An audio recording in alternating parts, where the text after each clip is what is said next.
भगवान की। अमित पाल जी दिल्ली से। राधे राधे महाराज जी। महाराज जी आप माया से बचने के उपाय बताते हैं, तो महाराज जी कह रहे हैं कि इनको दोहरी माया ने घेर रखा है, एक तो भगवान की माया और दूसरी इनकी अर्धांगिनी जिनका नाम भी माया है। तो हमें लगता है कि दोनों माया हमारे लिए बाधक नहीं है। बाधक जब हम वासना का शासन नहीं कर पाते हैं, चाहे बाहर की माया हो चाहे अंदर की माया हो, तभी हम परेशान होते हैं।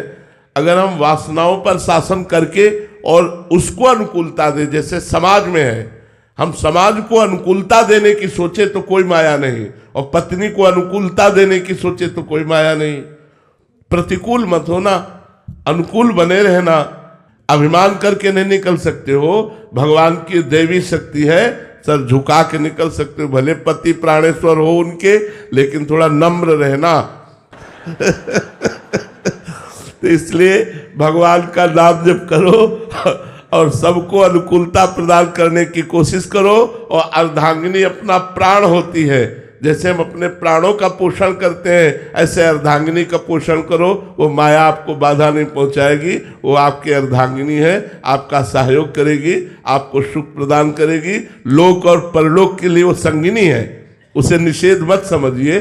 और देखो बाहर की भी माया, इसी माइक से हम भगवान का नाम और भगवान की चर्चा करते हैं, तो बंधन ही हो गया। तो जो प्रतिकूल व्यवहार किया जाए तो माया निंदनीय, और जो अनुकूल व्यवहार किया जाए तो माया बंधनीय हो जाती है कि नहीं। तो माया तो बंधनीय है। माया ने हमें शरीर दिया, माया ने शरीर पोषण के लिए भोजन दिया, माया ने हमारे मनोरंजन के लिए संसार रचा। निषेध क्या है? गलत आचरण, गलत व्यवहार, गलत चिंतन, गलत क्रिया। अगर ये छोड़ दी जाए तो माया आनंदमयी है, दुखद कहाँ है? दुखद है हमारे पाप, हमारे गलत आचरण, हमारी गलत सोच, हमारी गलत चेष्टा। इसी को तो संभालने के लिए सत्संग हो रहा है। अगर ये छोड़ दो तो माया माँ है। जैसे माँ अपने बच्चे को दुलार करती है, ऐसे माया हमारा पोषण करती, शोषण नहीं करती। शोषण करते हमारे विचार, हमारी क्रियाएं, हमारे आचरण। हम उनको सुधार ले, अपने विचारों को सुधार ले, अपने आचरणों को सुधार ले, गंदी बातों को सुधार ले, बस बढ़िया हो गया। कोई माया परेशानी नहीं। क्या परेशानी? अगर ये माया ना होती तो बैठे कहाँ होते? अगर ये माया ना होती तो इतनी आवाज कैसे सुनते? अगर ये माया ना होती तो तुम प्रेमानंद की आवाज भी नहीं सुन सकते थे, क्योंकि इस ढांचे के अंदर जो तत्व है उसको तो हम जान नहीं पाएंगे। हम बाहर जो निकलेगा वो समझ पाएंगे। तो बाहर जो वाणी निकल रही वो माया से। ये वाकेंद्री भी माया है, मन भी माया है, बुद्धि भी माया है। ए भाई, माया निषेध नहीं है, गलत आचरण निषेध है, गलत चिंतन निषेध है, गलत क्रिया निषेध है। जैसे देखो, बर्फी माया है, लेकिन ठाकुर जी को भोग लगा देते तो हाथ फैलाने का मन होता है ना, ए भाई थोड़ी सी देना हमको। क्यों? क्योंकि वो भगवान को समर्पित हो गई। तो नाथ सकल संपदा तुम्हारी, मैं सेवक समेत सुत नारी। कहाँ माया परेशान करेगी? आनंद ही आनंद हो जाएगा। अगर आप स्वामी बनोगे और अहंकार पूर्वक उसे दासी समझोगे, मनमानी आचरण कराना चाहोगे, तो फिर माया अपना रूप दिखा देगी। और अगर आप दास बनकर सेवा करोगे तो आपकी सेवा करती रहेगी, आजीवन आपको सुख पहुंचाती रहेगी।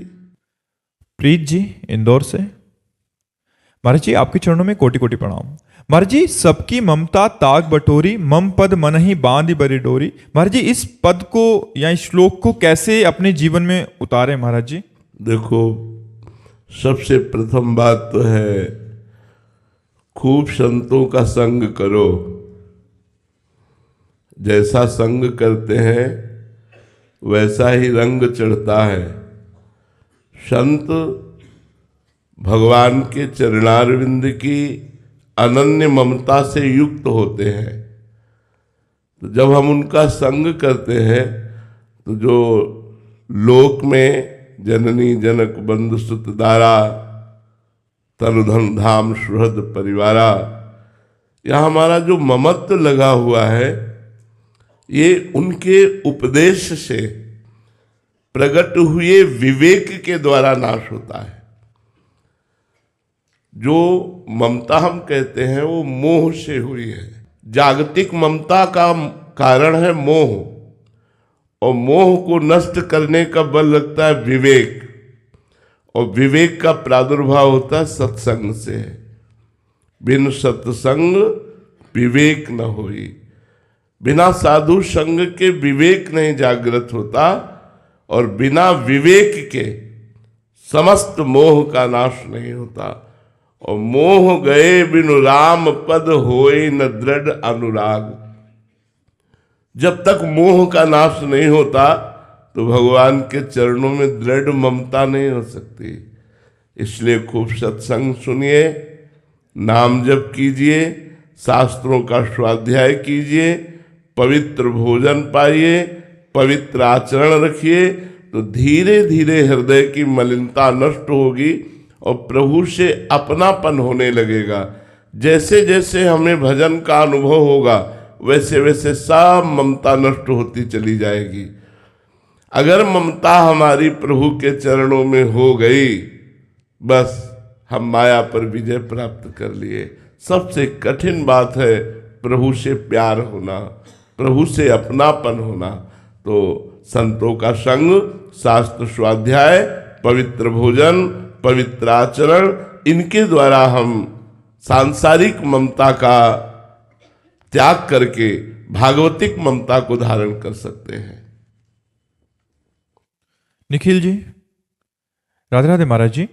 महाराज जी, अक्सर लोग कहते हैं कि हमें आत्मसम्मान को चुनना चाहिए रिश्तों को, लेकिन जब कोई व्यक्ति ऐसा कहता है तो उसे आत्मसम्मान नहीं, आप देहाभिमान बताते हैं। तो महाराज जी, वास्तविकता में देहाभिमान और आत्मसम्मान में क्या अंतर होता है? आत्मसम्मान तो संपूर्ण विश्व का सम्मान ही आत्मसम्मान है। हमारी आत्मा संपूर्ण विश्व है, संपूर्ण विश्व का सुख ही हमारा सुख है, आत्मा के शब्द से। और जब हम देहाभिमान से युक्त होते हैं तब लगता है कि सब कुछ तो ठीक है लेकिन अपमान नहीं सह सकते। लेकिन आत्मसम्मान वाला स्वयं अपमान को सहकर दूसरों को सम्मान देता है। सब ही मान प्रद आप अमानी, ये आत्मसम्मान है। और दूसरों से मान चाहना ये देह सम्मान है। देह सम्मान ही देहाभिमान है और आत्मसम्मान ही भगवान का